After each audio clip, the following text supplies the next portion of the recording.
What's up, everybody? Welcome to your Monday Night Raw recap for June 9th, 2014. We're going to get the show started off with a little thank you to everybody who came out to watch. Probably not getting any live followers right now, considering this is our first video.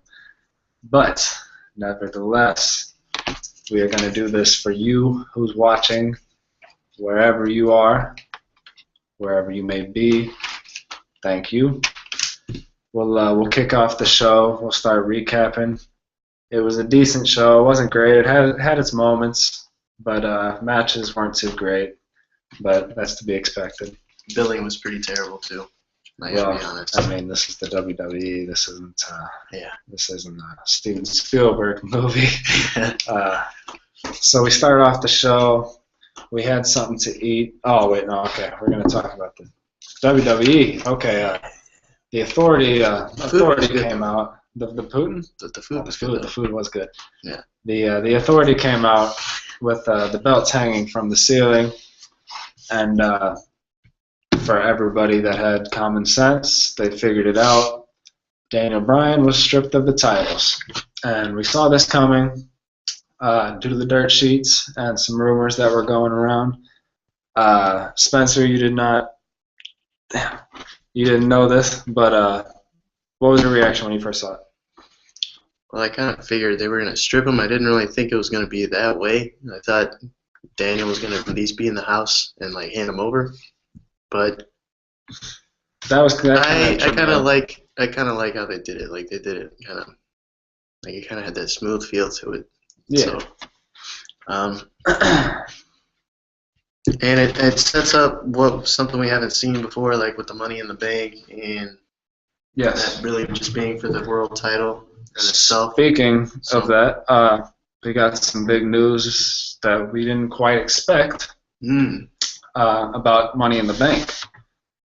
Instead of having the one traditional Money in the Bank ladder match, we will be having a Money in the Bank ladder match, but we will also be having a World Heavyweight Championship or WWE World Heavyweight Championship match in a ladder match between people who qualify. And it's not off to a great start, but you'll see going on throughout the show, it got a little better. Right off the bat, we had Triple H and Stephanie talk about how they were putting in Randy Orton. Later in the show, they showed a picture of Randy that he's on vacation right now, so he's getting the full Authority treatment. As expected. Yes, very much expected. From the past Raw, we already knew that Alberto Del Rio was going to be in it, and they addressed that, and they said yes, Del Rio was in it, and so we've got not a high flyer, but a technician. We've got a good worker in the match, so that was a decent start. I'm not big on Del Rio, but you know he's okay. What do you think about Del Rio? I like Del Rio. I think he's a better fit for the Money in the Bank match than Ziggler? No, and I really think his opponent should have been someone else so that they could put Ziggler in. I was shocked by his beating of Ziggler. You know, I shouldn't have been after all this time, and Ziggler job, and everybody should. But I think I was surprised. The way that they were going with it, because last year's was the Money in the Bank All-Star match, and you had like all the winners and everything, and Alberto Del Rio is a former winner, so. He's got his merits. He's won his titles. Yeah, a great world champion. He's a kick master. No, it's kick arm bar, as I like to say.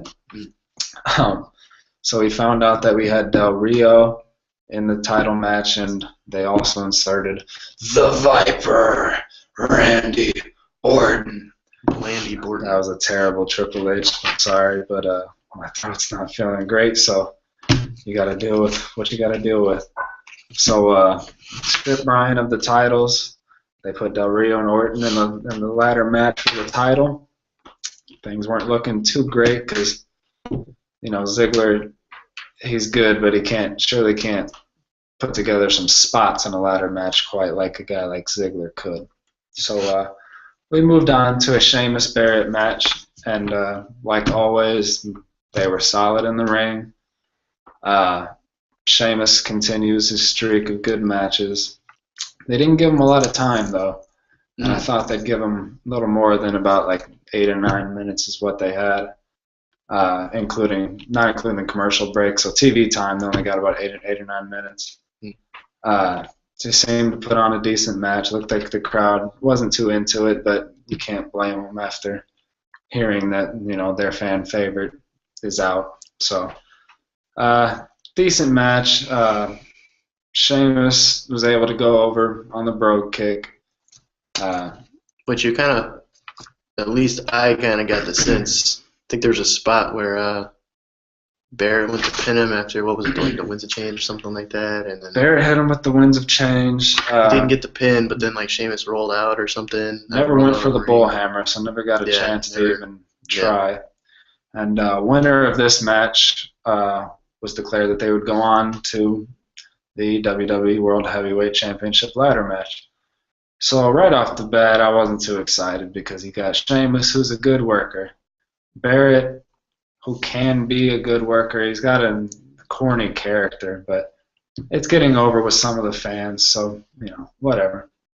But either way, I wasn't going to be excited about the ladder match yet. But once we got Sheamus in there, I was intrigued with the Sheamus and Del Rio, the way that they would fit together, which I think will be pretty well.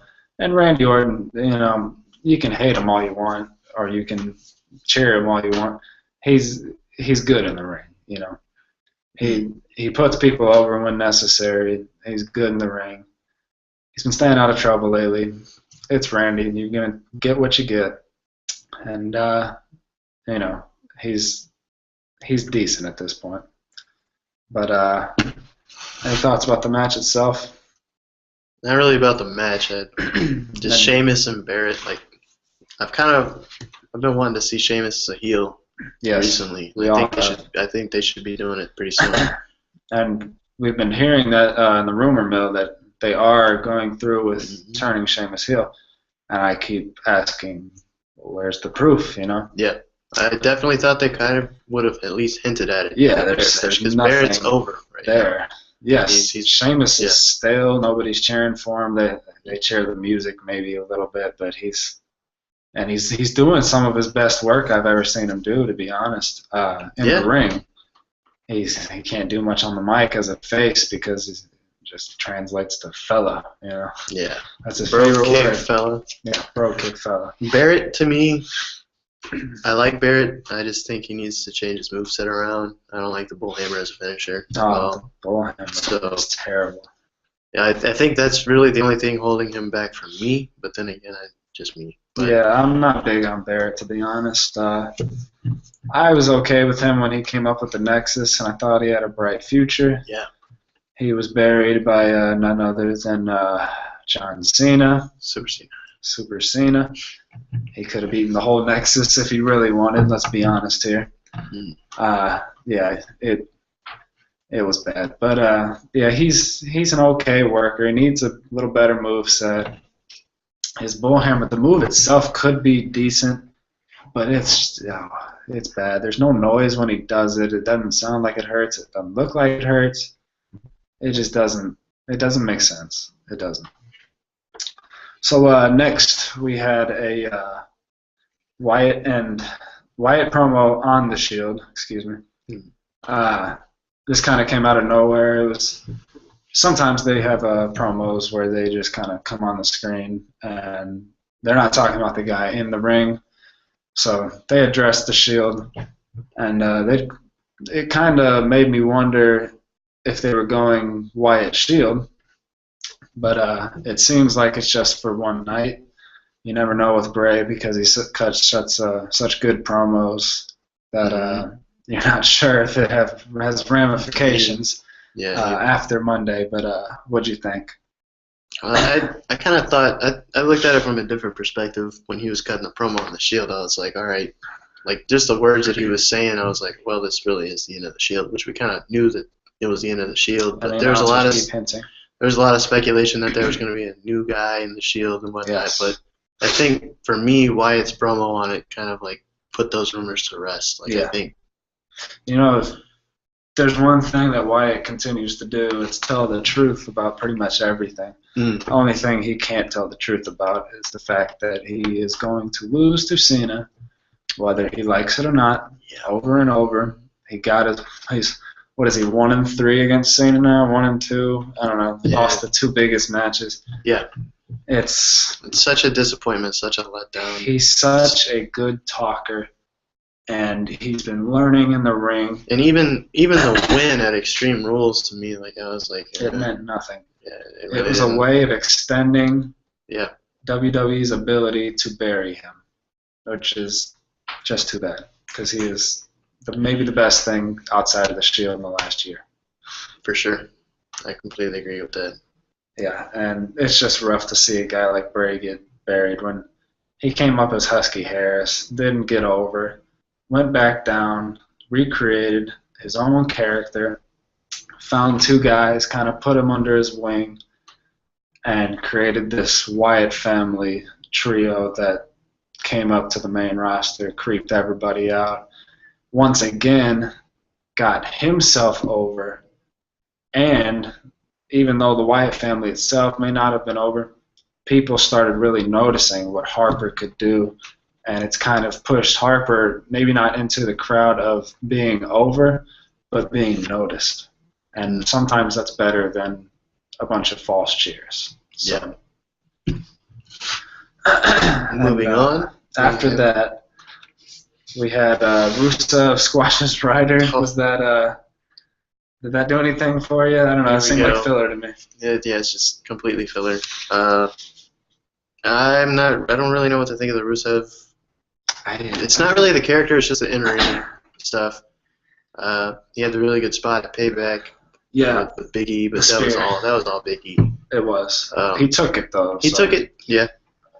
I'm just really not sure. I think we'll see. I think probably in the next couple of months he'll probably have a pretty decent opponent and squash them, and then everybody will be like, "Whoa, okay, this guy's real." But as for right now, it's like squashes Zack Ryder. I almost forgot about it. Yeah, it's bad. I mean, it's time filler is what it is, because they unleash him on these guys. A lot of jobbers, and the only guy he's faced that isn't a jobber really is Big E, and I mean he's about a half step away now. Yeah, once you lose that title, you seem to just disappear in the WWE. So something that they've got to be working on. Lana was great, 5 out of 5 stars. They, like you said though, when we were watching it, like they need to let her introduce him. Not hand it over to this is a big problem. It's subtle, but it's a big problem, because the whole reason Rusev has any traction is not because of what he does in the ring. It's because of Lana. Yeah, exactly. Lana has been drawing heat. She's a better talker than half the roster. Yeah. She's a model from Florida, so she looks good, but she'll tell you she's from Russia and hates Obama and the world and America not named. Oh, that Obama video was. They brought out. That was pretty edgy. Would you want to tell them? It was pretty good. Yeah, she talking about how like our leader, the American leader, is like weak and not like Vladimir Putin, who's like this strong character and like strong person. That's PG.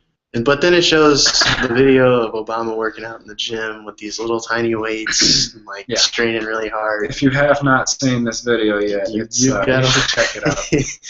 I can't believe they let him use it. But I mean, everybody looks kind of silly working out, to be honest. But when you videotape it and you broadcast it in front of millions of people, the president of the United States. Yeah, great. And they played this little gallery video of pictures of Putin, and they had him on a horse or something, and his shirt was off, and he looked like, who did he look like? He looked like Khali if he got off the steroids, Yeah. He was a little puffy, and it did show him that they don't need it to be. It did show him taking that guy down, though. He is the Karate Kid. Karate Kid. He's the Putin's kick is his. Putin's kick. The Putin's kick. Yeah. Karate Putin. He's the next Karate Kid, so Jaden Smith, watch out. Name dropping already. You know, famous. What can I say? Next, we cut to Layla getting her makeup done. It was just a little introductory for the night for Layla, and she was talking about getting some lipstick or whatever it was, lip gloss for kissing. Yeah, her kiss was fun. She was rudely interrupted by Summer Rae, who promptly poured milk all over her, poured some kind of powder all over her, and it was a weird scene. But it was kind of awkward for like two chicks fighting. It was a little weird. Like usually they have like the whole throwdown thing, then you have to separate them because that's how chicks are. Yeah. But this one it was just like, okay, I'm just gonna kick your ass, pour some milk on you, and walk off. Pour some milk. That's how it was. It was awesome. For her, at one point, the milk stopped coming out, and she was just stabbing her with the bottle. Yeah. Yeah, it was a little weird, but we had a Goldust and R-Truth versus that's right, R-Truth versus Rybaxel tag match, and it was, which you knew who was going over. It's about as bad as it sounds. R-Truth and Goldust have no rapport whatsoever. They can both work. Goldust is a good worker, and R-Truth is actually a pretty darn good worker when you give him some time. Yeah. But there's no chemistry there, just like with Sin Cara, the guy who's playing Sin Cara right now. There was no chemistry there. It's with Goldust, the story needs to pick up a little bit, or people are going to get a little lost. But we will have something for you later in the night that may give you a glimmer of hope. I don't know. We'll see. Yeah. The match was pretty bad, but anything positive that you came out with? Not really. I mean, it kind of did leave you that like suspicion, because you kind of knew going in, like, okay, it's Goldust and R-Truth, so what are they really doing with Goldust? Yeah. Like, that's the first thought. It's not like who's going to win or how they're going to win. It's like, what are they going to do with Goldust? I mean, I would say Goldust is nearing his end here. Yeah. We talked about that before, and I think he's got WrestleMania, I think, will be Goldust's last match. And nothing wrong with that. He's had a great career. He came all the way back from being the heel that he was back in the day, long retirement, back, and he's working better than ever. I mean, he could go for another 5 years if he really wanted to, but I don't think he's going to put his body through that anymore. He does have a body under that suit, and it's not, I'm guessing it's not too good. It's he's getting old. But he's still providing some quality matches. It's just that Ryback is spinning their wheels. They're not doing anything right now. The sad thing is I actually like both guys. I just don't like them together. Like, I like Ryback and I like Curtis Axel. I think Curtis Axel has potential, a lot of potential, but it's just like they're not really letting him do anything, and he's kind of like hiding behind Ryback in the tag team. Yep. And even though he did get the pin, he got the roll up. But roll up. Yeah. I hate the roll up. Yeah. So, roll up. But I think they basically just gave him the roll up because it was in his hometown and that. So. Yeah. It's normally they throw a little bit of candy at the hometown, sometimes literally. So after that, 3MB comes out. It's 3MB. So they come out in their little traditional dress there, and Heath Slater, of course, is talking because the other two don't ever get any mic time at all. It's kind of bad when you're the weak links of 3MB. Oh, worst stable in history. So, they've given us a couple of comedy moments, so I'll give them that. Well, Heath Slater has, at least for me. Heath Slater's pretty funny stuff, like when DDP came back. Yeah. He's not great in the ring, but you know what? He's a quality talker. I'll get him. They come out, and Heath, the cockiness. He says, "Well, the Shield is supposed to be out right now. We know, but that's not how 3MB works."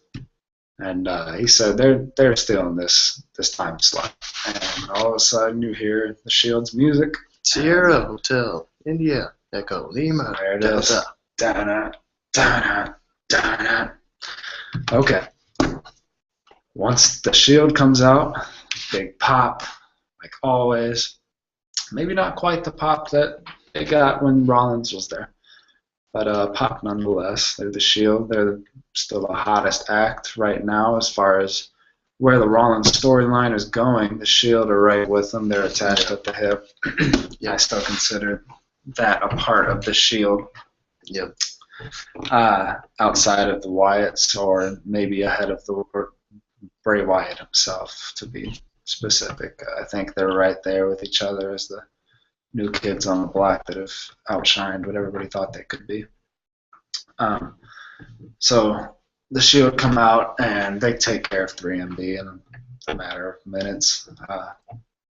They throw him out the ring. Roman hulks up a little and takes care of two of them, and Dean the spear. does this awkward little, The spear. At one point, Heath Slater's like walking back on the stage. Yes. He's like, "Come on, guys, come where you at?" And then he just gets speared. It was a pretty cool spear. He came out of literally nowhere because they didn't have the camera at an angle to where you could see Roman.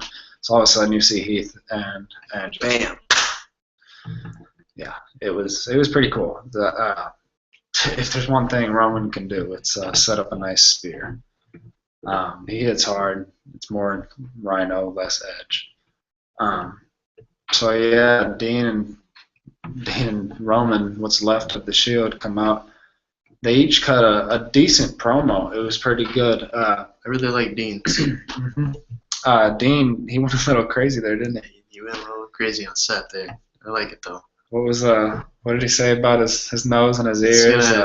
He said he's gonna readjust his face. He's gonna put his nose where his ear is, and he's only gonna have one ear. He's gonna pull the other off. Yeah, Dean was getting a little intense. A little fired up there, but you like that out of that character. It's a great character. Phenomenal. Dean, that's what made the Shield great, is that Dean could talk, Rollins could go, and Roman was the guy who had all the exciting moves when it comes down to brawling.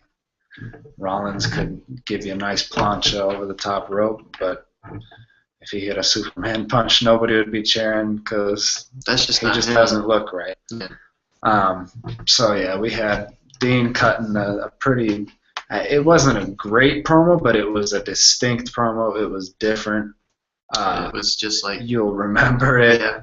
It was good. I expected a little bit more time for those two as far as on the mic, but I guess they didn't want to take too much time and give it to maybe Roman that they're not that comfortable with on the mic yet. But I think they need to give Roman more time because I think he will prove to be better on the mic than we think. Naturally, he's just a pretty cool guy. If you let him be that type of person, he's kind of a chill character. He doesn't have to be the big brute all the time. I think he'd thrive in that role. Anything about Roman that made you think twice or anything? No, I mean, I was always the Seth guy out of the Shield. But yeah, definitely you could see like Roman is the superstar of the Shield. He's got the look. Like WWE is all about the look. They're all about the look. So it's like he's got the charisma, I guess, for him. He does, and I hope that translates into mic work because I think his potential is sky. I mean, he's a cousin of The Rock. Let's be honest. And he's got potential. I really did feel like that was probably his best promo that he's cut so far. So it was really looking up for Roman, and it's good to see that right now. I thought his best promo was back on Main Event with Renee Young, and he was just kind of, hey baby, do I look like I have a face? And, he was just being as cool. Like everybody wants to be Roman Reigns. He's that popular kid in high school that played football, and he's the guy. He's the guy. He's the man. He's the Roman. He's Roman Reigns. Believe that. And believe in the Shield. Believe in Roman. That's the most lines Roman has gotten in a long time. So, you know what? I'm pleased with that. Extremely. Yeah. It's better than believe that. At one point, I think his lines were just believe. So, at least we know what he's believing in at this point. That always helps. Good. Next, we had Bo Dallas and his stupid little introduction where he comes out and he's thanking, the world for keeping him alive or whatever he does when he comes out. I don't know what he's doing. Believing in him. Yeah, so the trend of jobbers continues. We get Xavier Woods and his eccentric self. Yeah. And not much went on in this match. Bo went over, of course. He's not going to lose for a little bit. With the Bo Dog, Michael. Yeah, one of the worst finishers on the roster right now. But I'm not going to hold that against him because his finisher was a spear down in NXT, and once they brought up Roman, well, that went out the window. You can understand why he doesn't have the spear anymore. So Bo-Dog doesn't do anything for me. It looks cool when he's running on the ropes, but then you realize it's just a bulldog named Bo. Okay. Bo-Dog. It's a Bo-Dog. He hits him with the elbow, Yeah. You got a Bo. He's 6-0 right now. He's 6-0. That's a good one, Michael. He's 6-0. Yeah, he's the Undertaker of Monday Night Raw. 6-0. We just need a Brock Lesnar sighting to take him out and break his bow neck. It's in this area of the bow neck. Well, we all need a little Brock Lesnar in our lives, right? Do some good. Yeah, you need a little Jimmy Johns in your life. Honestly, though, like I that's another character that they've come up with recently that I just am not into at all. But Alice, yeah, so I like that he's a troll and that they kind of are making fun of themselves, to be honest, because he's like Cena, except Cena's not trying to be Bob Dallas. So if you ever believe in Cena, you're looking at a mirror image there with Cena. I mean, Cena comes out and he plays to these crowds. He's been trying to get over repeatedly by taking Daniel Bryan's side. And every time he gets in the title picture, nobody wants him there. So he tries every single trick in the book to try to stay over, even though he's not over. If he's over at all, it's because he sells merchandise and the kids like him. I mean, and the kids are about 70% of the crowd, but they're fairly quiet, so it's pretty vocally anti-Cena wherever we go at this point. I would say 70% of the crowd on like a SmackDown show. Yeah. When it comes to pay-per-views, there's a lot of kids though on Raw because WWE's been making a point to make it kid-friendly and lots of kids. Unfortunately, but they did that to make more money. Look at the stock, everybody. Good product equals more money. Simple. Sometimes they forget that. So this match was pretty much garbage, like every other Bo Dallas match so far. Speaking of playing to the crowd, next up we get Paul Heyman. Coming out. Ladies and gentlemen, my name is Paul Heyman. And this time, he got a little bit more creative with the Brock Lesnar thing, didn't he? Yeah. He, of course, it's in Minneapolis, Minnesota. Yes, the home of Brock, the Rock. No, I just made that up. But the Brock Lesnar himself. He went to Minnesota for college, and so everybody there was cheering him really loud.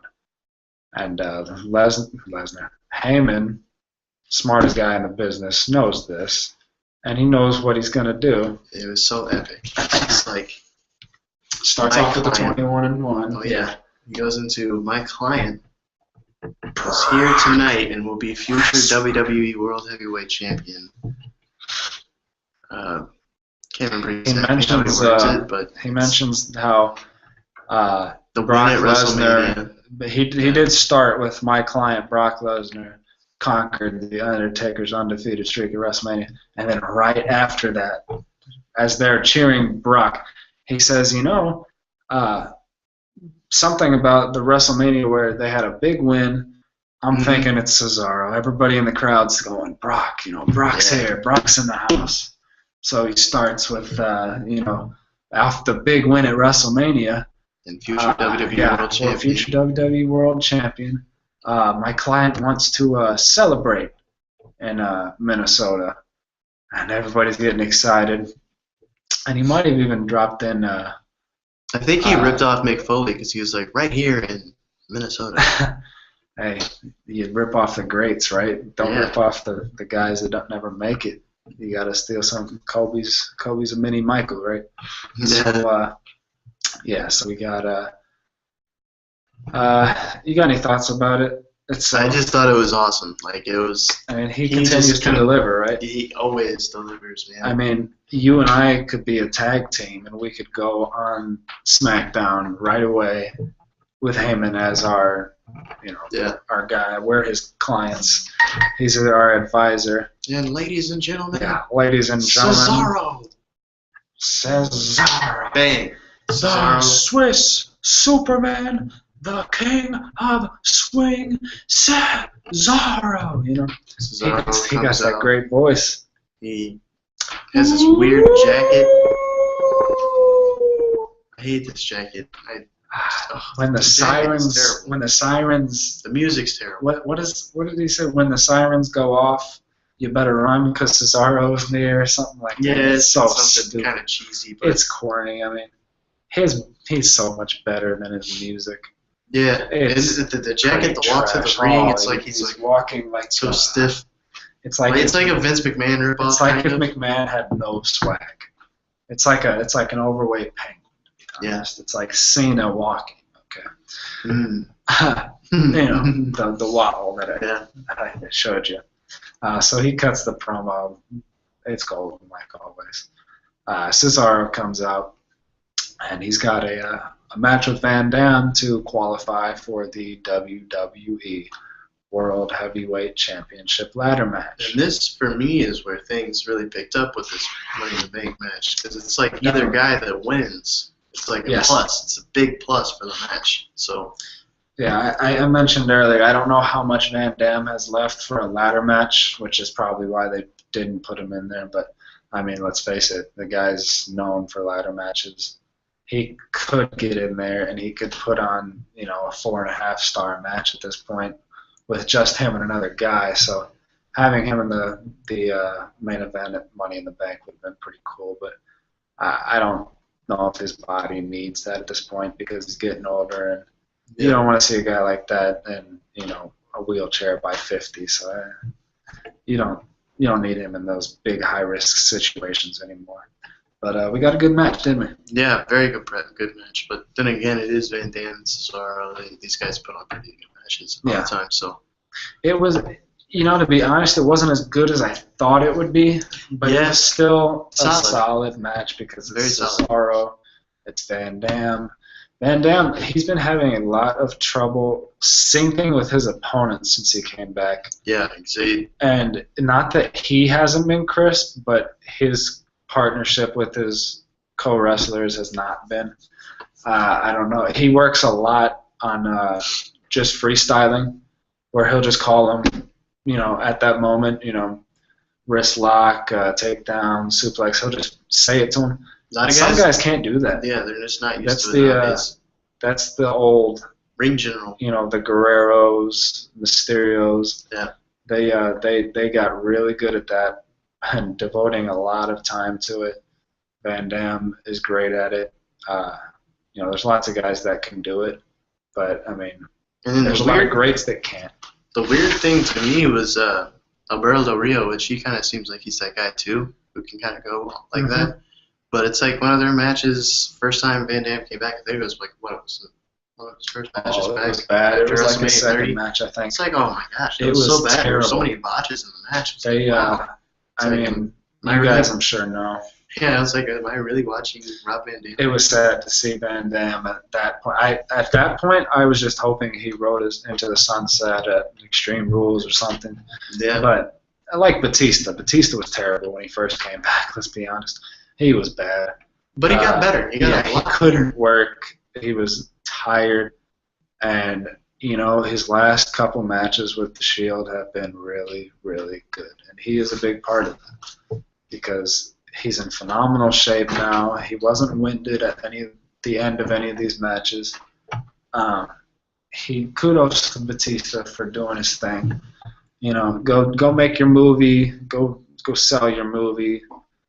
It's probably going to be a pretty good one. It's his Marvel, so I mean he's done a good job, and Van Damme's doing his thing too. I think he signed through SummerSlam, so hopefully we get one more great match from him. I'd really like to see that. One of my all-time favorite wrestlers, Van Damme. Yes, sir. So Cesaro goes over on the neutralizer, which kind of came out of nowhere. Yeah. He looked like he was struggling a bit, but he got the upper hand, and I believe he went for the pin, and he didn't get it, and he got a little frustrated. And Heyman said, "Hey, keep your eye on the prize." The problem was he was keeping his eye too much on the prize above him because the belts themselves were hanging all night long, and Cesaro kept looking up, maybe as dropping some hints that he might be the next guy. And Heyman kept him composed, set him up for the neutralizer. And I thought, maybe he'll get out of this. But then once he had him up, I knew it was over. So I'm glad you brought that up. Good match. With him looking up at the titles, because with that Paul Heyman promo, yes, he likes to give out the hints of he things, does. and he says, and future world champion Cesaro. So it's like maybe they are kind of hinting that, this is the favorite of the match right now. I would say yes. Let's face it, Sheamus, Randy Orton, Alberto Del Rio. They're all pretty good. They're all past world champions, but I think Cesaro is that guy right now. I think I trust Triple H right now. It's scaring me a little bit. But, yeah. He's been doing really well with the main event scene. Bryan getting hurt kind of throws a wrench in all that, and you don't really get to see what he wanted. If you don't know, Kane was going to work a Buried Alive match with Daniel Bryan, where Daniel would have gone over, and that would have ended the feud like all great Buried Alive matches do. Even though Kane's not fun to watch anymore, I think that would have been pretty cool. They brought out the flaming table. I mean, come on. They got a flaming table. They had a forklift spot. They had a lot of cool stuff in their match that really shouldn't have been as good as it was. But it was a solid match, and we got two of them in Extreme Rules, and now we got a couple at Payback as well. And we got the Rollins thing. Who saw that coming? Nobody is the answer. And maybe we should have, but... Speaking of Rollins, after the Cesaro match, get to commercial, and then we come back, Michael Cole is in the ring. And they've been hinting at it all night before they go to commercial, that they're going to have a sit-down interview with Seth Rollins, and he's going to explain everything. And it was kind of weird. Like, I kind of looked at you and was like, what? I thought they did this on SmackDown, and he said that the only person who needs to know why he did what he did was him. Yeah, it was...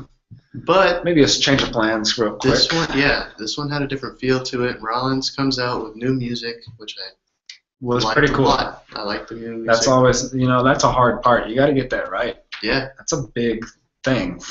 Entrance music can be you. Yeah. Then he comes out, black suit, black shirt, black tie. A little shieldish. Yeah. A little shieldish. All black. That's a little... I'm not one of those conspiracy guys who thinks he's still with the Shield, but you never know. Yeah. So, Michael Cole was asking him, he started to ask him a question, that is, Rollins cut him off in true heel fashion. He really has been healing it up lately at a live show. I believe it was yesterday, actually. He and Randy Orton tagged up against Reigns and Ambrose, and Rollins ended up getting DQ'd. So he's doing everything he can to be as hated as possible right now. And I like his heel look. He really looks like a heel. So that's part of it. To me right now, I believe that he is like the new up-and-coming best heel in WWE right now. Do you believe in the Shield? I believe in Seth Rollins. Oh. And I have believed in Seth Rollins for a very long time. I'm not going to say I was waiting for it because I really didn't. I don't think anybody saw Seth Rollins picking up the Shield. It's pretty crazy. It was a good twist. Whether you liked it or not, it was cool to see the WWE do something different. Yeah. Which you don't get that often. So. But yeah, he cuts the promo. And of course, the Ambrose and Reigns promo earlier. Yeah, he addresses that directly. He mentions how ruthless they were and how they said that they were gonna, beat him up as he found his way to the ring. What did he say? Ambrose is too crazy and left alone. He'll end up in a ditch. He went off on them. Yeah, it was awesome. It was pretty good. I mean, he mentioned, we don't have the exact quotes, but we'll paraphrase.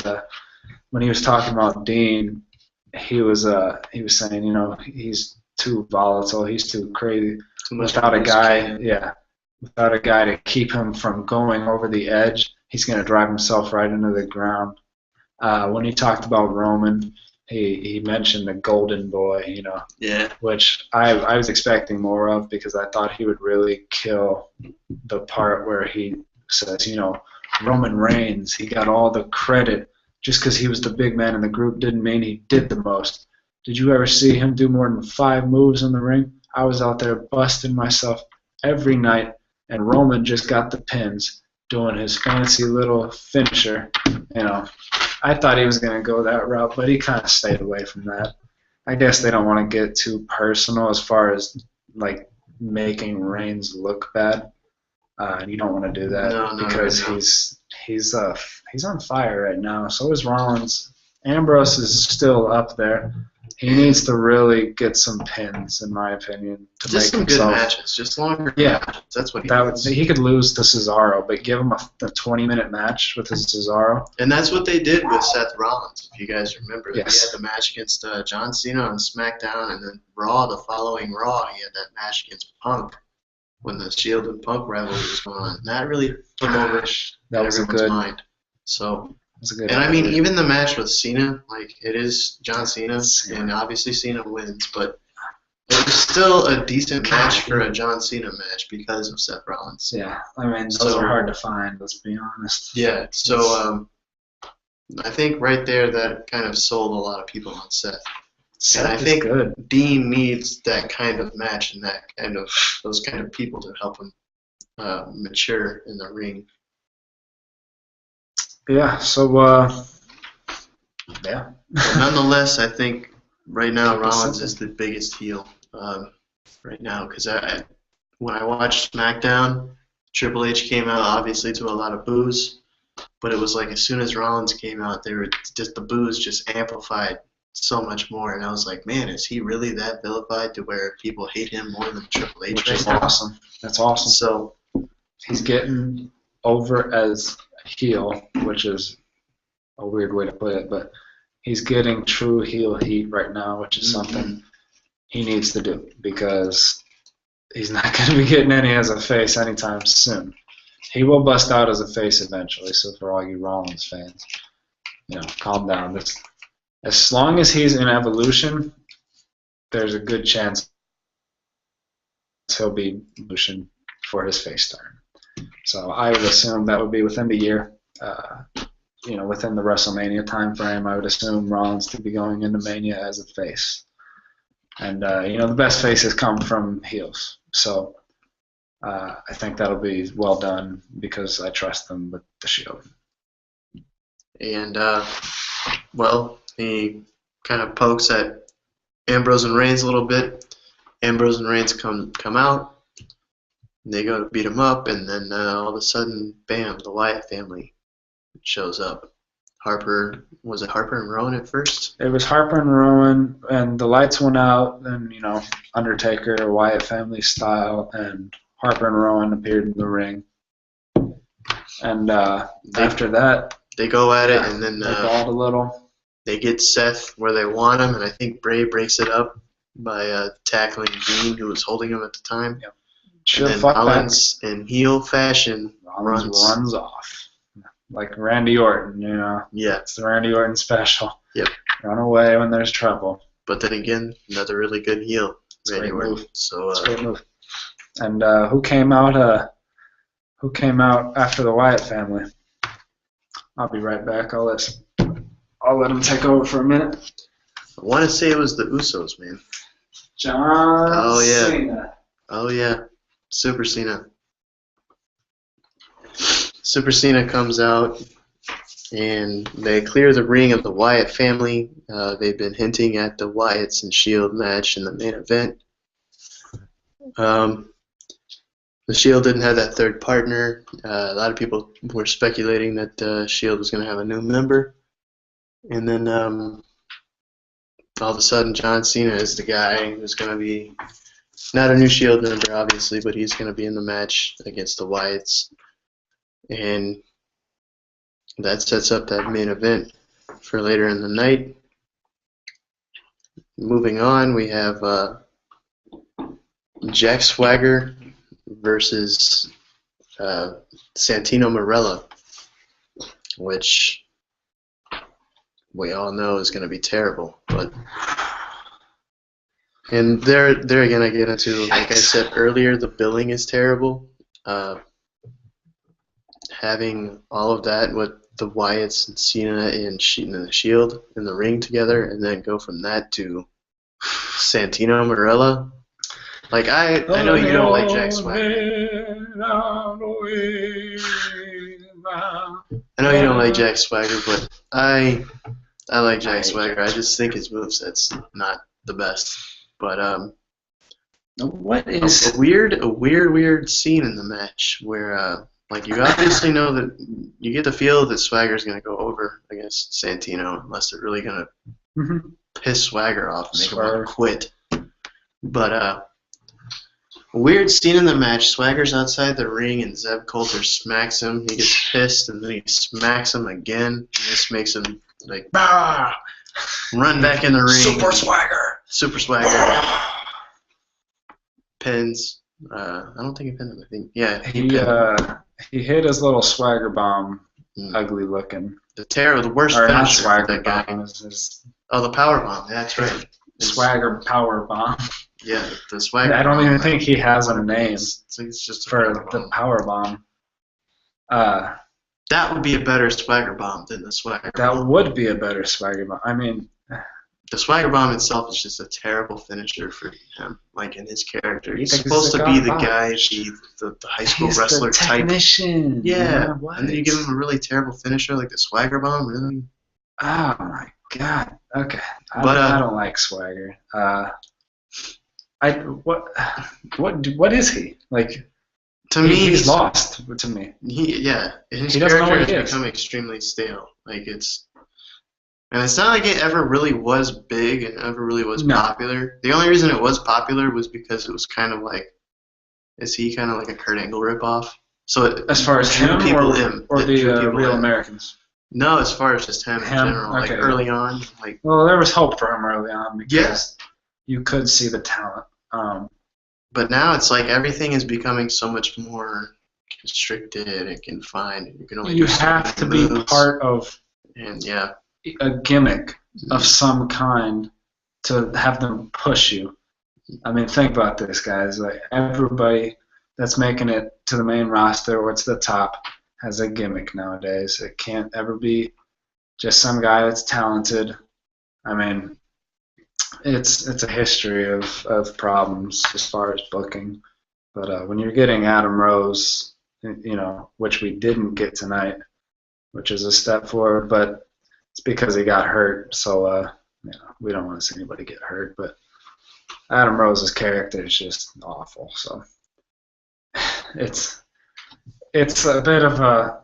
I remember when the Sin Cara brought in Scooby-Doo a couple months ago. And I knew we had gone full PG at that point, so nothing surprises me anymore. Unfortunately, we're in the PG era. Yeah, it's. I don't even think it stands for parental guidance anymore. It's just pure garbage. Pure garbage. That was awesome. Pure garbage wrestling. That was awesome. PGW. PGW. We should start that. That'll be our new promotion. We'll get Brandon back here. You know, he can do our promos for us. He says about as much as Roman did in his first year. Yeah. Literally, he never spoke except for believe. I think we can figure that out. Believe in this last segment. Believe in this segment. Believe in this Shield. Way to go, Brandon. I do believe in the Shield, by the way. I don't know how much time they have left, but I really like the Shield. I hope they do it right, which I think they will. Moving on to the main event. Even before that, we did have a terrible tag team match. Oh. I'm not surprised. Oh, my gosh. The Hitman here forgot about. Oh. Yeah, we had the terrible. O's. Garbage. That's what I'm talking about. We did not rehearse that, okay? Yeah. That was pretty solid. I like it. That'll be a new thing. Well, I guess it can't be an old thing considering we're new. But, yeah, we had a tag team between the Usos. And they were facing Damien. Wow. Go. And a terrible Damien Sandow gimmick. Could you describe what Damien Sandow was wearing? Did it look like he was wearing anything from afar? A unitard that didn't look like he was wearing anything. It was like something you'd see a streaker wear. I mean, what was the actual? The actual gimmick was like a ballroom dancer type thing. He was ballerina. Yeah, ballerina thing. He came out with this little twirly. What was it? Like a ribbon, something like that. I don't know what he was doing, but it was god awful. You know, the Lance Stevenson thing was pretty funny. They need to do more things like that because you know where that was? That was all over the news, everywhere. Yeah. They were talking about Monday Night Raw on mainstream news. And Damien Sandow's the guy that can do it, too. It's been a long time since that happened. Normally it's because there was a tragedy, so yeah. Let's keep that role with Sandow here. Give him, you know, they give him time to talk, which is good. They don't just give him horrible stuff to talk about. Topics. Yeah, exactly. I say topics because he's not even a role. He's just flavor of the day, wherever they are. Yeah, Minneapolis. Was there any connection to the ballerina thing there? I can't think of anything. Not really. Maybe they filmed a movie there. I think it was just because he was tagging with Fandango. Like a lot of people do that when they tag with Fandango. But yeah, they start dancing and get some fruitcakes. And not talking about the food. Yeah. Oh, and then we have a really cool promo with Cody Rhodes and Goldust in the backstage, which I was really super psyched about because I'm a big Cody Rhodes fan. But he's talking about, like, obviously the past couple weeks has been trying to put Goldie with a different tag team partner to prove that Cody is the weak link of the Brotherhood. What he said. And he says next week he's going to have a character, what was it, that's just as charismatic as you are, something like that. He started by saying, that it's not going to be Cody Rhodes. He said, I've got you the perfect partner.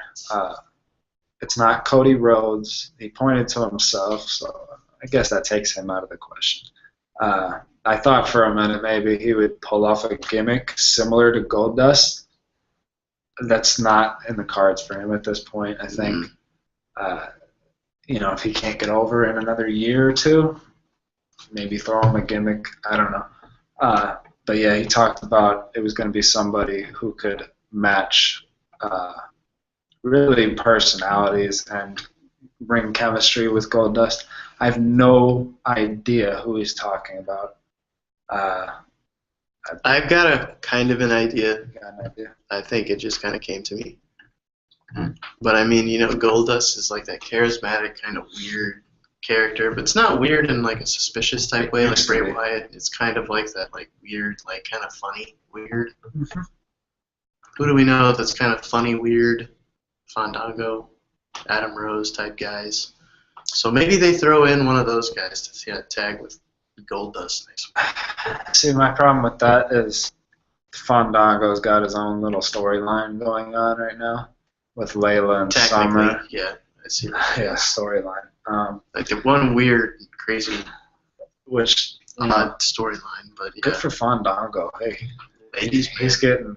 You watch the guy, you see some behind the scenes stuff. He seems like a pretty cool guy. He's not Fandango.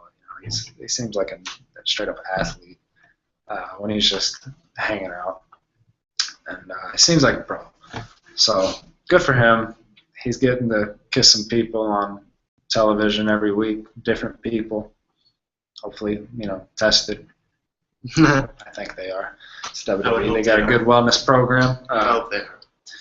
You know what I've always wondered? You know how they got a wellness program in the WWE? You got to pass a test. How does a dead man keep getting through? That's just. I mean, The Undertaker he has no pulse. Just skated right by all the physicals. Yeah, he's as cold as ice. I don't know how The Undertaker keeps managing to get through the scan of his. Didn't he have a heart attack in the ring a few years ago too? Again, I don't know. That's like the 5th time he's died, right? Wow. I remember Randy killed him one time. He came back. The guy is impressive, He's like a cat. Cena may overcome adversity, and he may cure kids' problems with the touch of his finger, his magical finger. If you can't Super see, Cena foam finger. You can't see, and Cena puts his hands on your eyes, and you can see. You shall see.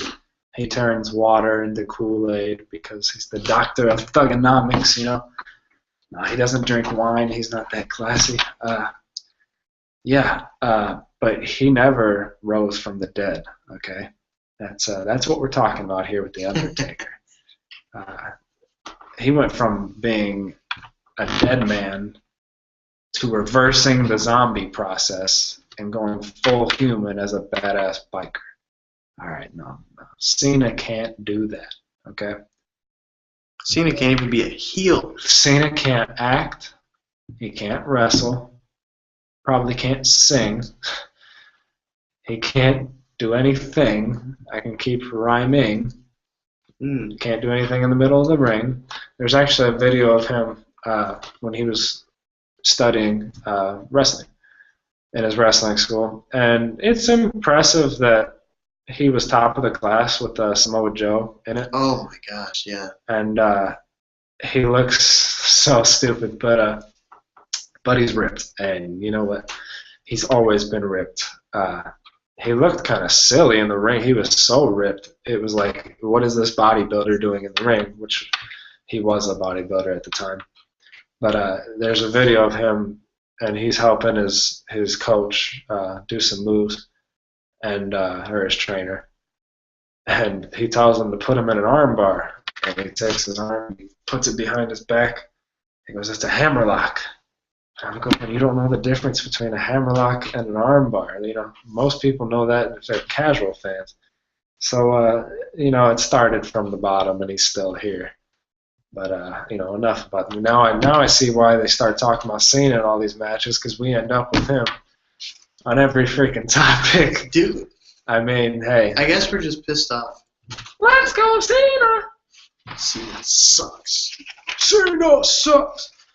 Yeah. Samoa Joe all day. Samoa Joe. I gotta say. Cena was top of the class with Samoa Joe. I'm done with Cena. Maybe he's better than he gives off. Maybe he just, like others, has been asked to tone it down. Conform. But we don't have any proof of that. Yeah, okay, we got 10 years of garbage wrestling from Cena. And the only times he ever puts on good matches is either when somebody carries him or he has a whole bunch of weapons. Yeah. That's it, folks. Yeah. Cena sucks, let's be honest. Anyways, go on to the main event featuring John Cena.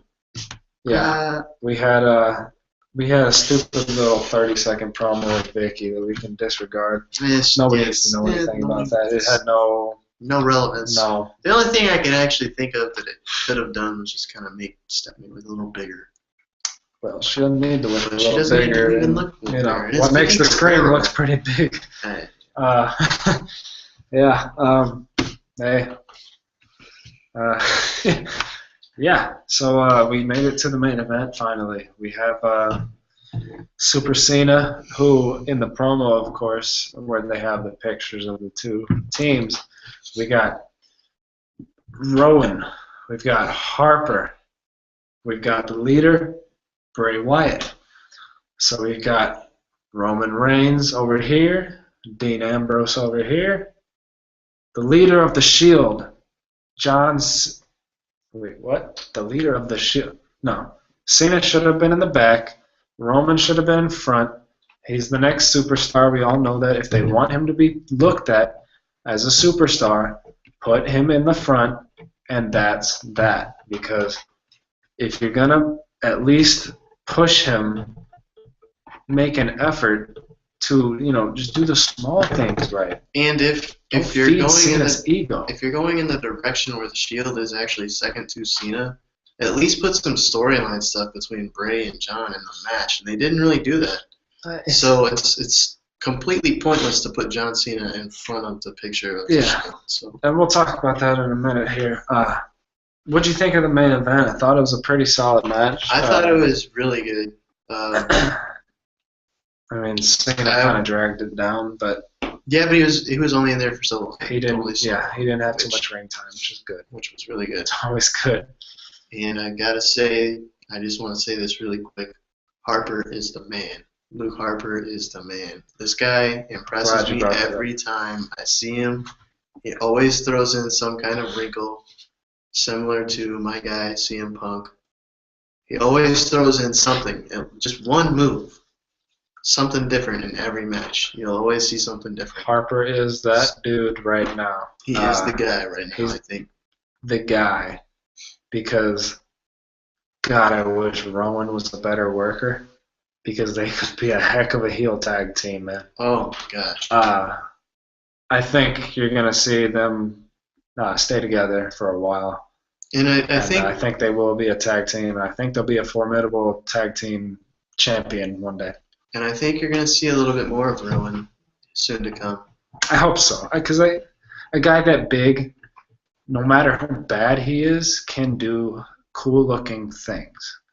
I suggested giving him a choke slam, but maybe you can't just give him a choke slam because only really good guys normally have choke slams. But build a storyline. You got TV writers. Build a storyline to where he earns that move somehow. Maybe that might not make sense to some of you. What I mean by that is you throw a storyline in to where, okay, this guy is insane, right? Who knows? Maybe he has a huge move set in his head, but Bray hasn't brought it out of him yet. And you could just go with something where Bray is slapping him, just telling him, get your head together. I need you, you're the weak link of this group. You need to pick it up. You need it. And all of a sudden, he just goes, picks Bray up, choke slams him. And then Bray, in true Bray fashion, gets up in that spider walk, goes, there he is. Something like that. He's here. There we go. And then all of a sudden, he's here. Exactly. I mean, I'm not a booker, but that's what I would do. Something to that extent, have to beat that. That might not fit, but. And at least. He's crazy. Why can't he do a choke slam? From my perspective, at least they are kind of going in that tag team direction with those guys. So you have Harper's fun to watch. You've got to do something with Rowan because Harper is so good. As odd as it sounds, Harper is a high flyer. He is a very good. Oh, he is a guy that will jump over the ropes, through the ropes. He did a plancha over the ropes one time. That's insane. A suicide dive is one thing, but a plancha is a whole other thing. That shows his athleticism. He can go to the top rope. We thought he might have gotten injured tonight, but it looks like it might have just been a tweak.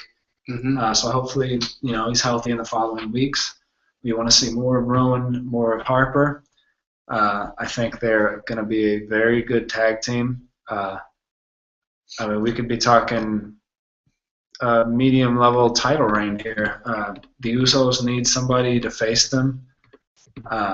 it doesn't seem like they're going that route right now with because they just completely cut the Usos out of the picture. And we were talking the other day about the possibility of bringing up the heel tag team from NXT, the Ascension. And that would be a good move. Yes. If you don't go that route with Harper and Rowan. If you go the route with Harper and Rowan, you can bring the Ascension up, but at the same time, you can still have We've already seen a great spots, great chemistry between the Usos and the Wyatts. Yeah, we've seen SmackDown. And even without Bray, that's what we'll call them, the Wyatts.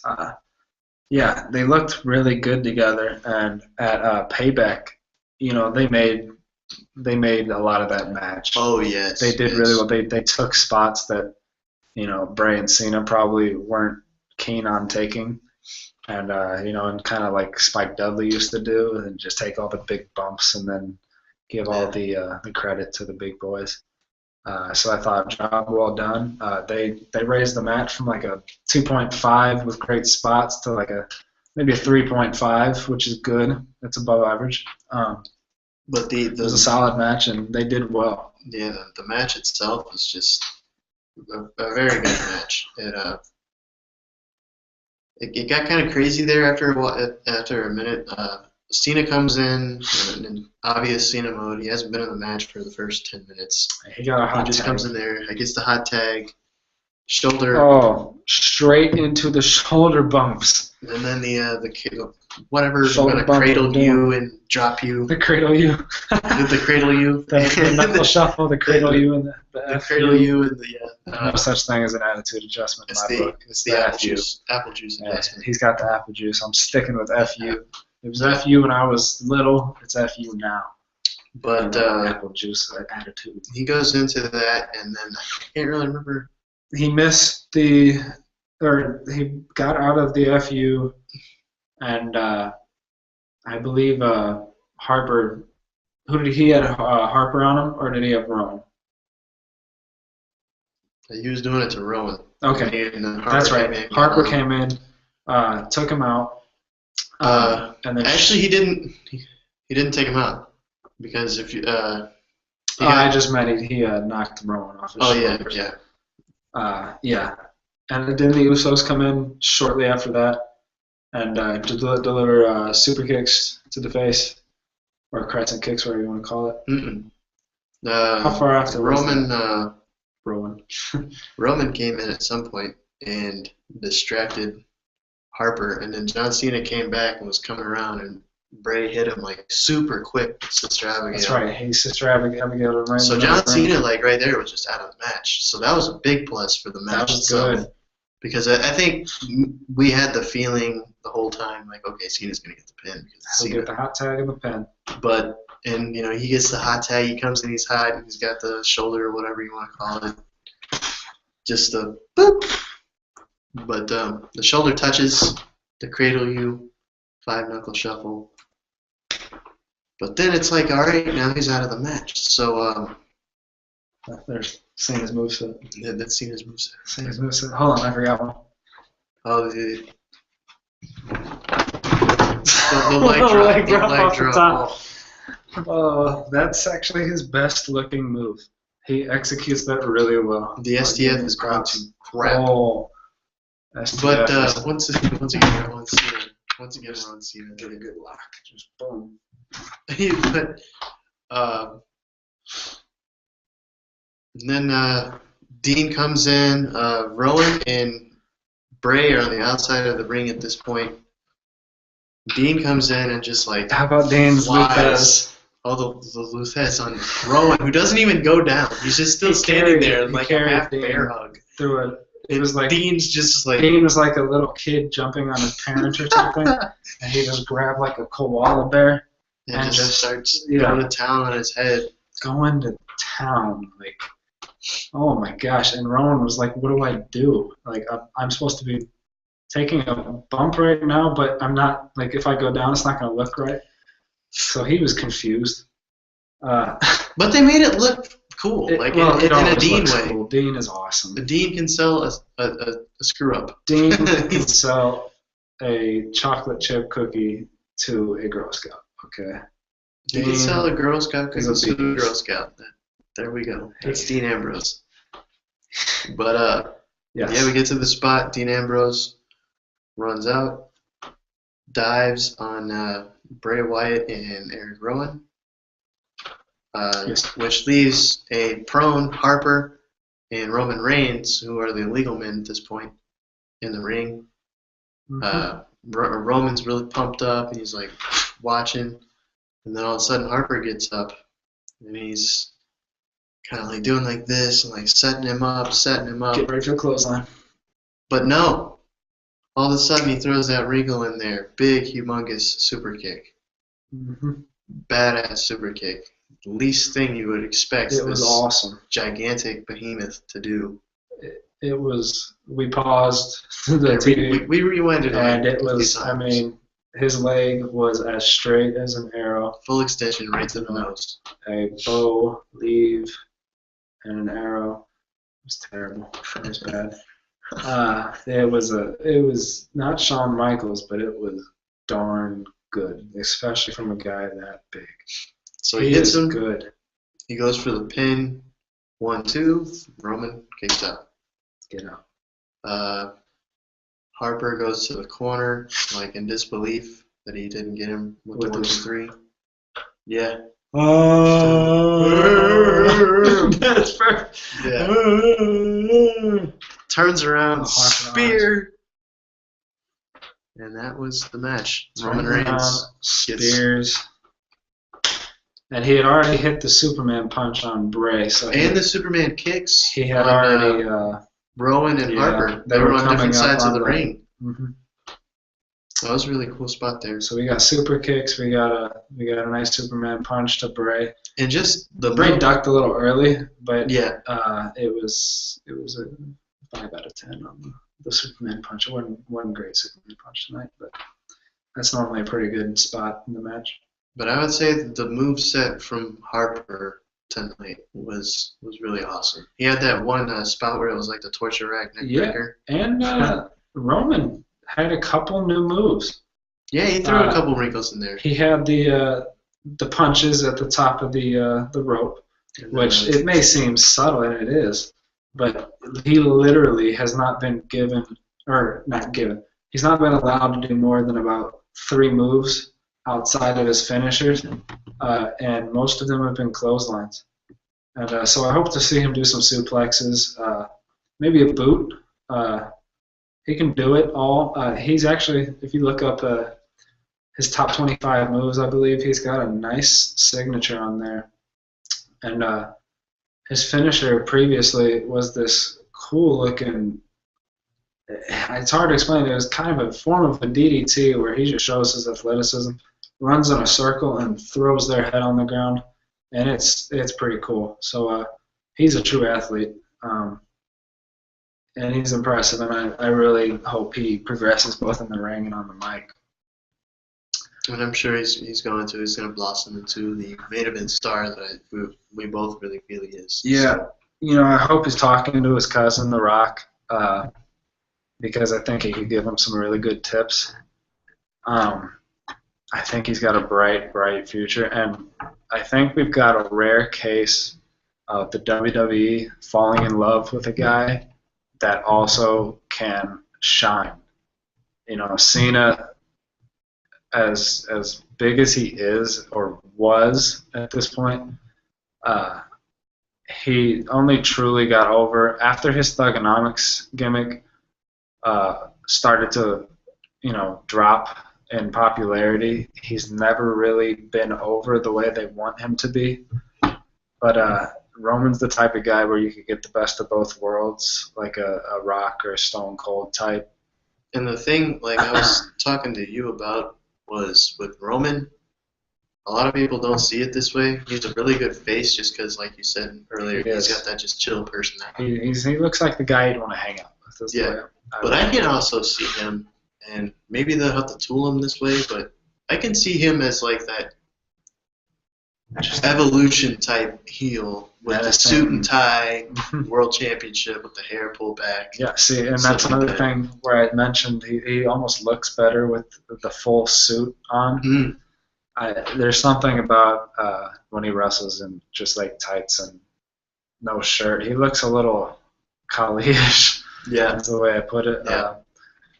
I mean, he doesn't look terrible, but it's just kind of weird. And I think if they transition him into that, I think we would get more used to it, and they would benefit from that. Some things that we know coming up. Of course, you've got the 2 Money in the Bank ladder matches. Do you have any idea of who might make this mid-card ladder match, or who you want to make the match? What do you expect moving forward with that? For Money in the Bank, just the pay-per-view in general, I'm hoping that they go towards the direction of Dean and Seth at least being on the card in a match in some extent. I would think they'd have to be at this point. They would have They're to a big be part of the because, storyline. Yeah. So maybe even throw them in that match together. Yeah. Maybe you go Reigns in the title match, and then you put Ambrose and Rollins. And another weird thing about this title match is that when they were showing they usually show like a bunch of pictures of like blank superstars, and then they randomly get filled in when someone qualifies. Mm-hmm. Well, tonight you had Alberto Del Rio, Randy Orton, Cesaro, and Sheamus, but then you had, instead of like 2 or 4, they had 3 guys. So you're going to have 7 guys, which is a weird number to me. Did they have 7 in there? 7 guys for the world title match, which All was right. just odd to me. Let me throw something at you then. All 3 members of the Shield? Yeah. That would be intense and awesome. But to me, it's like... Yeah, that's what I was thinking. To me, what I was going to get into with this is like, you've got so much story there for just a Money in the Bank match. You know what I mean? Like, and that's how it's going to be treated. Even though it's a world title match, it's still going to kind of be treated as a Money in the Bank match. Yeah. So, I mean, I could see potentially. I don't know how you sort Cena out of this. Once again, the problem is Cena. Oh gosh. Because I could go with Triple H putting some pressure on the Shield. I guess you could go with the Shield against the 2 Wyatts for a contendership match to be in the title match. And I guess everybody would know it wouldn't be the Wyatts, but what's left of the Shield, I'd like to see Ambrose and Reigns in one of those matches, because I feel like the way you could tell that story throughout the match would be just as satisfying as building up their own match, because I think within the match there can be many stories, and if you have the right workers, they can bring it out. And we've seen it before in Money in the Bank matches as well. Like, which one was it? I think it was actually the first Money in the Bank pay-per-view. You had WrestleMania 23. You had the Randy Orton and Edge storyline. Mm-hmm. I believe they just broken up Rated RKO. That was a good name. I think they got together solely for the name. They were like Rated RKO. Oh. So you can definitely throw those storylines in there. But I would like to see Ziggler in it just because it's Ziggler and just because it would be an awesome chant for Ziggler, guys. Yes. Not to CM Punk. We get it. When it comes to Chicago, go for it. Get Ziggler, guys. Get him over. We've already put Daniel Bryan over with the yes chants. Yes, sir. You know what I mean? Punk's not coming back. Like, I don't know where you guys are getting this. Like, I'm the biggest Punk fan in the world, but he's not coming back. He's done. Doesn't matter how much you cheer for him, he's not coming back. But you know who's coming back? CM Punk's wife. Or good one. Is she a fiance right now, or do they get married? I think they're just fiance. They're still fiance. Channeling my inner Paul Heyman. The Hulk. Yeah. Who's coming back? CM Punk's fiance. AJ Lee should be back by Money in the Bank, which will be interesting. There's no guarantee of this. As always with rumors, take it as a rumor. But she's expected to be ready by Money in the Bank, and she's told WWE that she will be back by then. Whether they have a storyline for her remains to be seen. Well, she never got her She never got her rematch, Yeah. which is interesting. I've been asking you that repeatedly because I kept thinking, the best draw right now is Paige against AJ because AJ has previous one-match experience, which is as much as anybody else has with Paige at this point. Yeah. She has history with her as far as losing the title to her, and she still has cachet because she was the longest Divas champion, longest reigning Divas champion of all time, which is a few years. Divas Championship hasn't been around that long. It was the Women's Championship for a long time. And then you had a moment where they actually had the Divas Championship and the Women's Championship. Yeah, it was more than a couple of years, but the Divas Championship. But still, nonetheless, I mean, it's there. But Paige is doing a heck of a job right now. She doesn't have much to work with though. When you look at the people, the women that were around when the Divas Championship was like brought into the business, was I believe you still had Mickie James. Mickie James was good. And a few other ones that were there. And Victoria still might have been there. Victoria, yeah. So for AJ Lee to be the longest reigning Divas champion, it's not just, a stat. Yeah. And I think it's really cool that Punk and her are the longest reigning champions. That's pretty cool. It's really cool. But Punk yeah. reigned longer, I think. Yeah. They're both in the 400s, though, I believe. I want to say AJ's in, like, the 300, or low 300. Is it? I thought I Punk's heard her was saying ridiculously long. Yeah, he's like the fourth longest all time, I think. Yeah. Longest in the modern era, so. Yeah, since, like, Bruno Sammartino held it. Yeah, Bruno, back then it was, like, 2 matches a year. Yeah. So Hulk held it for a while too. I mean, he held it for a long time, maybe like 6 years or something. It was. Nobody thought he would ever lose. I think it was 40 years in a row. Yeah, when he lost to the Warrior, I know everybody was shocked. Yeah. So not everybody's indestructible, even though it seems like they are. No Daniel Bryan. So. What do you think they're going to go storyline-wise when we see Daniel Bryan come back around SummerSlam? What I would love to see, and we were talking about WrestleMania 31 after WrestleMania 30 ended, yes. What we wanted to see. Obviously, we were talking a lot about the Shield. God, we were that was not that long ago. We were like, Dean Ambrose and Bray Wyatt would be awesome because that's 2 really good mic worker guys. Yes. Roman Reigns. I can't remember. He'll be ready. I can't remember who he said that would be really good for him to face at WrestleMania 31. But I was like, full on WrestleMania 31, Seth Rollins, Dean Ambrose. Right now, Seth Rollins, the biggest heel in the business. If you go with him, throw him in that world title match. Pull down the titles. And then when, we've seen this years and years ago. These guys have been putting on matches he's forever. The Shield thing is not his first rodeo. Look up Ring of Honor, Tyler Black versus Bryan Danielson. FCW Florida Championship Wrestling. Yeah. Seth Rollins and Daniel Bryan. These guys can go together. So that's what I would want to see when Daniel Bryan comes back. It's Tyler Black and the Dragon. What was Daniel Bryan and Bryan Danielson? The American Dragon. Yeah, the American Dragon. American Dragon. Right. So continue. That is what I would like to see for when Daniel Bryan comes back. It would be kind of like the same thing because it's like Triple H's guy, Seth Rollins. It's not Randy Orton this time. It's Seth Rollins. But it would be, the match quality would be astronomical, especially because you're going to give Seth Rollins a lot more time to work with, and he's going up against an arch nemesis from years and years and years before.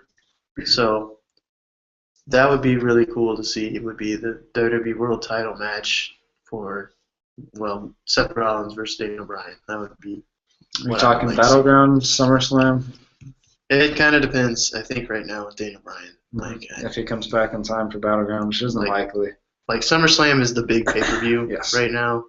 So you want to see him there because he's the biggest guy. Well, I don't know if he is right now, but it's going to be big when he comes back regardless. And he's going to be big when he comes back regardless. It will be big. So you want him to come back at SummerSlam, but then again, it's like if you push him to come back at SummerSlam, then you get in that edge situation where his neck starts acting out 5 years down the road and he's forced to retire early. So you don't want that. So No. I'll take it as whenever he comes back. Okay, so we got Daniel Bryan out. Where does Lesnar fit in all this? He's coming for SummerSlam. That's almost assured. Who does he go after? Do we see the typical Paul Heyman thing, where you have Paul Heyman's new guy versus Brock Lesnar, and Brock Lesnar destroys him? Yeah, I think that's what we're looking at right now. So Brock Lesnar and Cesaro. I think so. And now, man, But would it? that match would be awesome. That would be awesome. And the thought process of Cesaro going over against Lesnar, who defeated the Streak, would be just like, whoa. Or even have Paul Heyman be the special guest referee. Or maybe just have him out on the ring, the apron, just, pounding on the apron, giving instructions to both guys, like, you don't need to do this, or maybe he chooses a side, most likely Brock as the heel, because Heyman as a face is no fun. I mean, I would think, I would guess Cesaro would go over on Brock, because I think they're building up his face turn, and I think you're going to see, as Brock starts to come back in less than a month, probably maybe 1 month, I think you're going to see Cesaro turn on Heyman, and Heyman's going to sick Lesnar on Cesaro, basically. And I think you're going to get a really good match. Hopefully a lot of suplexes. Those guys are incredible. And I think you're going to see Cesaro go over. Even though Brock it'll be a little odd with him coming off the streak, but I think they're that high on Cesaro where it's not going to look bad in 6 months, because I think Cesaro is going to be world champion within 6 months. The only problem I have with it is to set up that storyline, you'd almost have to go in the direction they went in last year with Punk when he came back. Mm-hmm. And Paul Heyman screws him over in the Money in the Bank match, which we know Cesaro's in the Money in the Bank match. So there's the thought that, okay, well, we've seen this before. So, yeah. But the thought of Cesaro actually beating Lesnar, unlike Punk did at SummerSlam last year, I think he would. That's huge. That's huge. That kind of throws the wrinkle in there. I guess, what do you... Because, I mean, WWE's been doing that lately. Like, they bring us in with these old storylines and we get disappointed by it, but then they throw in this weird twist. Yeah. So maybe that's what they're going with. Is like Paul Heyman's going to screw Cesaro over in the Money in the Bank match, which sets up the feud between Cesaro and Heyman, and then ultimately Cesaro and Lesnar. So, have battle. Engage in battle. That would be incredible. I think we're all looking forward to that if that happens. Another topic that I wanted to hit, at least in this one, was just like this status of the United States Championship and Intercontinental Championship and what it means to me. I can tell you right now, one of my favorite matches ever in the history of WWE is Mr. Perfect versus Bret Hart for the Intercontinental title at SummerSlam 91. And like, it's just like the Intercontinental title means that much. At that point in time, it was the thing. Like, obviously, it's underneath the World Championship. Yes. But it's still prestigious. It's still like one of the titles that you have to win in your career. It was almost the equivalent of the Money in the Bank nowadays. Yeah. To where if somebody won the Intercontinental Championship, you felt like they were serious, they were legit, and they were a bona fide star at that point.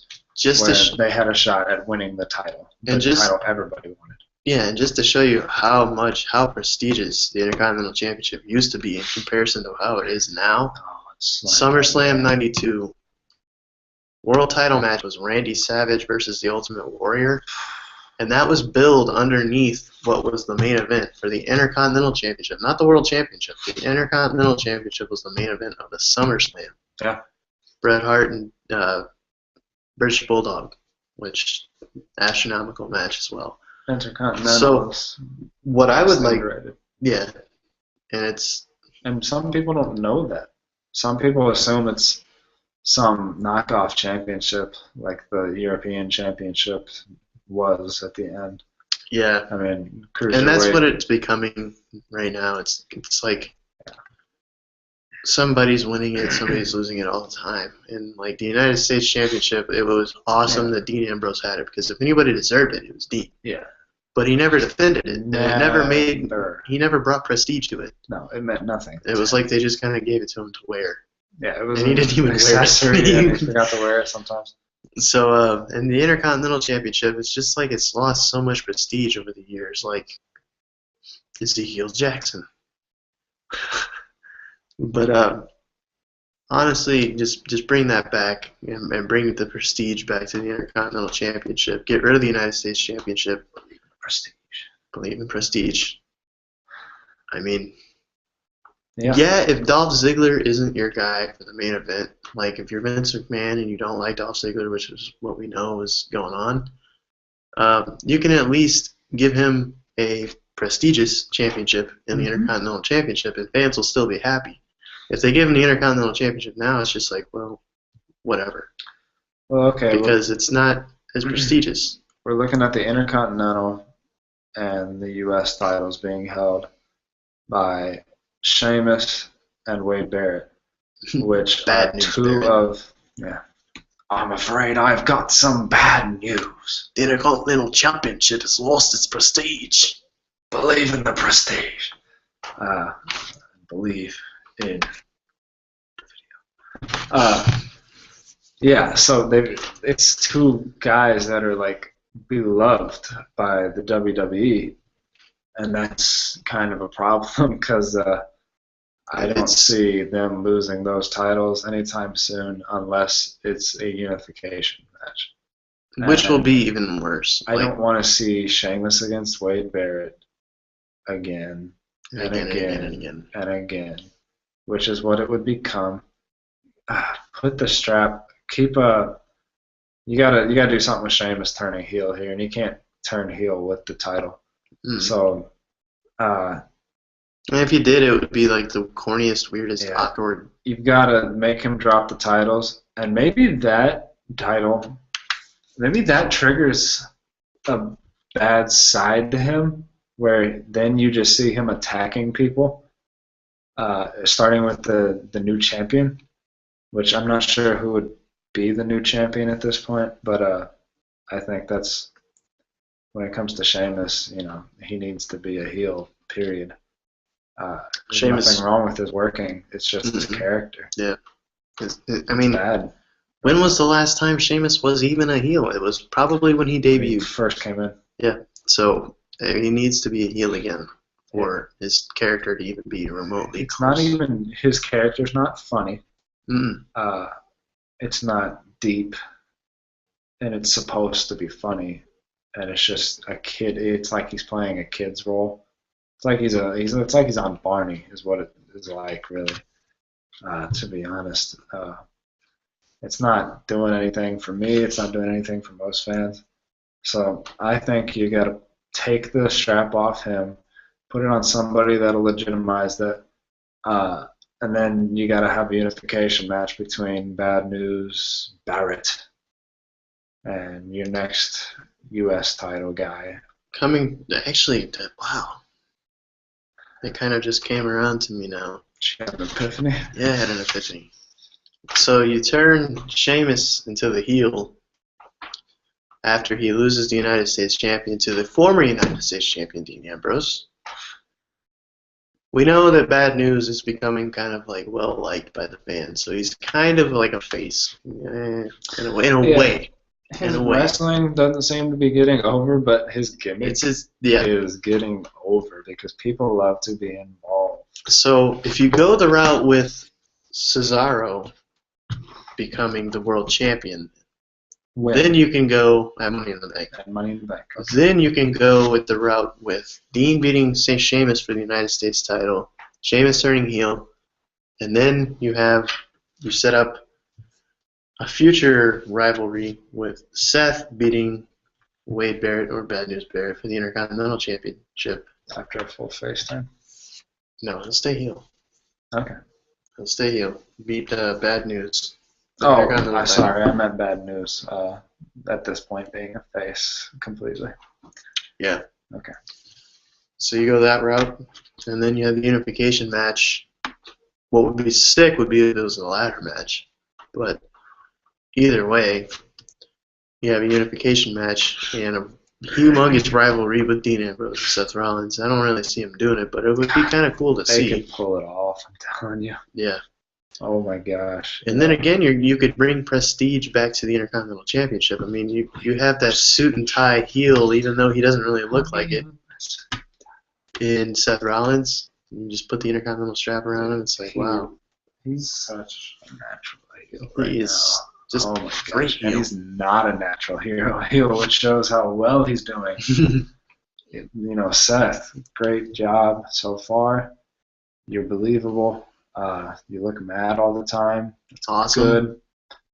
You got the nice suit. You can the worse you are, the better you gotta, make your accessories so people are jealous of you. Unless you're Ric Flair, but he was a heel for a while. Yeah, Seth, keep it up. You're doing a good job. Haven't been in the ring yet as a heel, but we'll see how that goes with you being exciting and the fans drawing to you naturally. It might be tough to stay hated because you're so fun to watch. I think the fans are gonna accelerate the face turn a little bit because he's so exciting. Yeah, he is one of those guys that's like that. And I think it's just because he came from the indie circuit. A lot of those guys that come from the indies and come from Ring of Honor are like that, where they're full-on heels. They're full-on heels. They'll make you hate them during Raw and SmackDown, but then when they're given the opportunity to have a long match, it's like you have to respect them for what they just did. Like Cesaro. Exactly. Cesaro got booed unmercilessly when Heyman first revealed himself, and then he gets in the match. They boo Heyman coming down the aisle. But they cheer Cesaro. And then they cheer Cesaro throughout the match because he's so fun to watch. He is awesome. If they let Seth do what he can do, it's going to be tough to stay as a heel. But I think if anybody can pull it off, it could be Seth. Definitely. When he was full-on heel in Ring of Honor, it was the greatest thing in the world. Like, those fans, a little tough. Those fans are so passionate too, and to be able to be a heel week in and week out in Ring of Honor is you're cutting your stripes. Mm-hmm. I mean, like I said, Tyler Black and Bryan Danielson, the chants that are in that match are absolutely insane. They're like wanting Daniel Bryan to kick his freaking head in is one of the chants. Yeah, kick his head in. And so if anybody can pull off this whole heel thing, it's definitely Seth Rollins right now. He's the best heel. So when you talk about Tyler Black against Bryan Danielson, did you notice how awesome Daniel Bryan was then as Bryan Danielson? Like, his attitude and his character was like this brash, bold, just like fierce dude that was like, I'm gonna kick your, you know what. Like, it was right in your face, and now they've been booking him as the scared guy. And they need to get back to that. Boy, they need to bring that Ring of Honor character back out. And he was good.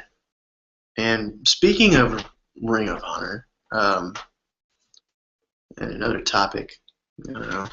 Yeah, go. It's another. We're covering all. That's another all aspects, right? It's right here in the first show. But yeah. The tag team division, which I thought was really going to pick up when I learned that the American Wolves were going to be free agents, and then all of a sudden, bam, they go to TNA. Where WWE doesn't even do anything about a great tag team. Like, they sign a bunch of ROH guys, and then they skip over an awesome tag team in the American Wolves. Like, think about what you could have done. You know what I mean? Like, they're struggling for tag teams. And it's like you can't. Like, what the hell is you that? can't bring up the Ascension too quick. You know what I mean? They've been doing that. But So that was just something I wanted to hit on, is that they kind of have been dropping the ball when it comes to the tag team division. Like when, Yeah. but they have picked up in other areas, signing Kevin Steen. Yeah.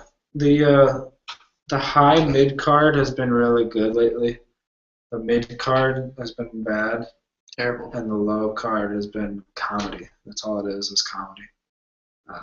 This isn't a variety show, you know. It's an entertainment show. Yeah, I mean, It's not.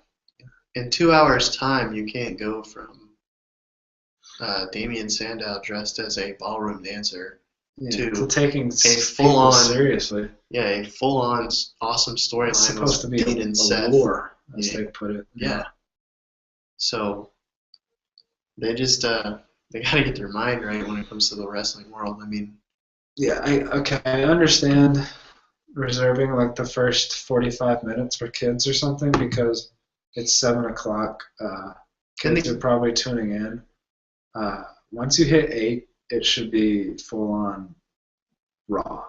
You know, that's why the word Raw is Monday Night Raw, because it was uncut to a point, uncensored, and then it got live.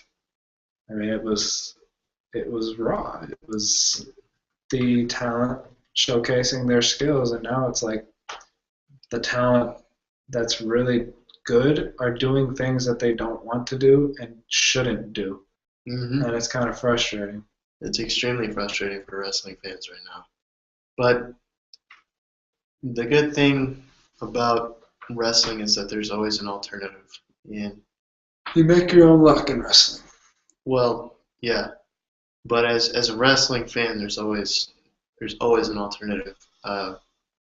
WWE is obviously the biggest thing. Mm-hmm. You're always going to be paying attention to follow. Yeah, you're always going to be paying attention to WWE. And TNA has been no better as far as booking. Terrible. But there's always Pro Wrestling Guerrilla out there, and Ring of Honor. There's all kinds of indies you can follow. Oh yeah, and that's where it started. And that's where you see a lot. Like there's so many great matches that we haven't even seen before. Oh yeah. Let alone the most diehard wrestling fan in the world. So there's always something out there that can spark your interest and get you hooked on something. Yeah, I think that sums it up for tonight.